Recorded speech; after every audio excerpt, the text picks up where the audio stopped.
Kembali bersama kami, Bahar bin Smith jalani sidang tuntutan hari ini di Pengadilan Negeri Bandung, Jawa Barat. Jaksa penuntut umum akan membacakan tuntutan dalam kasus dugaan penyebaran berita bohong yang menyeret Bahar bin Smith.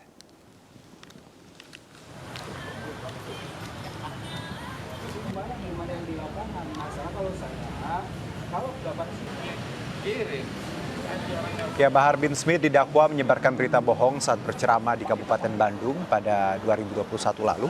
Bahar dinilai melanggar pasal tentang penyebaran berita bohong. Selain itu, Bahar juga didakwa pasal tentang transaksi elektronik. Jelang pembacaan tuntutan, pendukung Habib Bahar mulai berdatangan ke Pengadilan Negeri Bandung. Pihak Pengadilan Negeri Kelas 1A Bandung tidak memberikan pengamanan ketat. Pengamanan dilakukan seperti sidang-sidang sebelumnya, berkoordinasi dengan pihak kepolisian.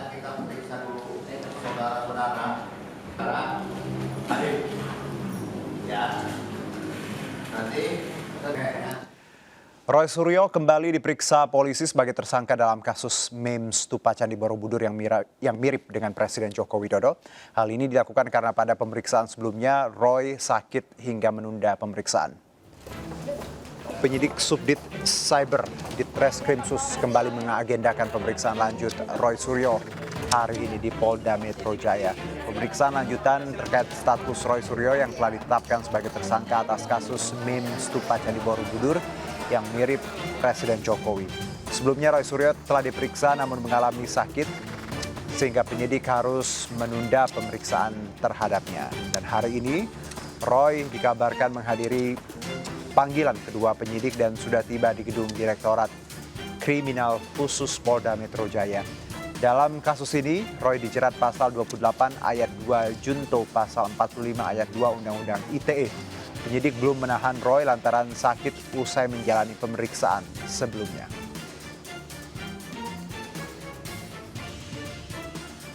Jadi terkait dengan perkembangan penanganan kasus terhadap saudara Roy Suryo,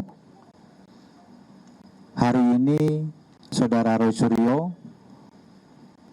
telah hadir di Polda Metro Jaya untuk menemui penyidik sesuai dengan undangan daripada penyidik dari Subdit Cyber untuk dilakukan pemeriksaan lanjutan di mana beliau sebagai tersangka. Pemeriksaan lanjutan ini dilakukan karena pemeriksaan terakhir yang dilakukan yang bersangkutan mengeluhkan adanya gangguan kesehatan sehingga penyidik atas pertimbangan kemanusiaan tidak melanjutkan dan memberikan kesempatan kepada saudara Roy Suryo untuk bisa berobat. Ya, KPK resmi tetapkan mantan Bupati Tanah Bumbu Mardani Maming di daftar pencarian orang. Mardani Maming tersangka kasus korupsi pemberian izin usaha pertambangan di Tanah Bumbu saat menjabat bupati. Status Maming sebagai DPO KPK berlaku sejak 26 Juli 2022. Juru bicara KPK Ali Fikri menyebutkan KPK telah resmi menyerahkan surat permohonan DPO Maming pada Barreskrim Polri. Maming dianggap tidak kooperatif setelah mangkir 2 kali dari panggilan pada 14 dan 21 Juli 2020.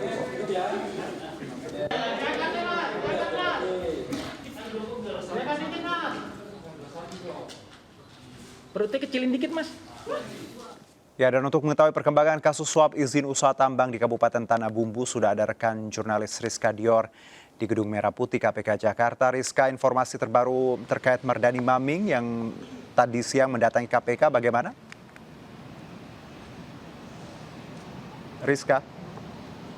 Ya, selamat sore Juno dan juga pemirsa. Untuk informasi terkini yang dapat kami sampaikan kepada Juno dan juga pemirsa di rumah bahwa hari ini akhirnya tersangka kasus suap dan gratifikasi Mardani Maming telah memenuhi atau datang ke gedung KPK Merah Putih Jakarta Selatan sebagai salah satu tersangka dari kasus suap dan gratifikasi perizinan perizinan penerbitan usaha tambang senilai 104,3 miliar rupiah. Tak hanya itu, Mardani Maming sendiri juga disebut menerima fasilitas pembangunan sejumlah perusahaan setelah dirinya memberikan izin tambang dan produksi batubara ke salah satu PT swasta. Di mana perlu kami informasikan juga Juno dan juga pemirsa bahwa Mardani Maming sendiri ini sebelumnya juga pernah menjabat sebagai bupati di Kabupaten Tanah Bumbu, Kalimantan Selatan, yang dimana saat ini profesinya tersebut sudah dinonaktifkan. Dan perlu diketahui juga tak hanya menjadi mantan Bupati Tanah Bumbu, Kalimantan Selatan, Mardani Maming sendiri juga merupakan pengusaha muda generasi kedua yang meneruskan usaha keluarga bisnis Batu Licin 69 Group yang merupakan salah satu perusahaan terbesar juga di daerah Kalimantan Selatan. Dan tak hanya itu, Mardani Maming sendiri juga aktif sebagai politikus PDIP hingga saat ini juga masih menjadi anggota aktif HIPMI. Meski demikian, statusnya sebagai bendahara PBNU ini juga sudah dinonaktifkan. Namun perlu kami informasikan juga Juno dan juga pemirsa bahwa sebelumnya Mardani Maming sendiri juga diberitakan atau diinformasikan telah masuk dalam list daftar pencarian orang KPK. Namun kiranya jika dapat kami runtutkan kronologisnya kepada Juno dan juga pemirsa bahwa kasus ini bermula sejak hari Senin kemarin atau tanggal 25, di mana sebelumnya pihak dari KPK sendiri sudah atau telah sempat mendatangi apartemen kediaman Mardani Maming di kawasan Jakarta Selatan. Namun penahanan tersebut tidak dilakukan karena tidak berhasil ditangkap oleh KPK. Namun di esok harinya, hari Selasa tanggal 26, KPK mengajak pihak Bareskrim Mabes Polri untuk menangkap paksa kembali Maming di kediamannya, namun rupanya ini nihil atau artinya batal kembali, sehingga di hari yang bersamaan juga akhirnya pihak KPK mendaftarkan Mardani Maming sebagai daftar pencarian orang. Nah, status pertama Mardani Maming sebagai daftar pencarian orang di hari Selasa tersebut, rupanya ini Mardani Maming tidak terima karena di hari yang bersamaan pula ini Mardani Maming sempat mengirimkan surat begitu katanya kepada pihak KPK yang dinyatakan dalam surat tersebut bahwa dirinya akan datang ke KPK hingga pada hari ini, begitu maksud kami, karena jika tadi kami sempat menghentikan kedatangan Mardani Maming di lobi KPK, ia pun sempat berkata bahwa surat tersebut kiranya sudah pernah ia sampaikan dan dia tidak terima bahwa dirinya ditetapkan sebagai daftar DPO dan mangkir dari panggilan KPK 2 kali tersebut karena dia memang berniat mendatangi KPK pada sore hari ini atau hari ini. Namun kiranya pemeriksaan hingga hari ini pun masih berlangsung di dalam dan kami belum mendapatkan informasi lebih lanjut mengenai pemeriksaan akan selesai jam berapa gitu maksud kami.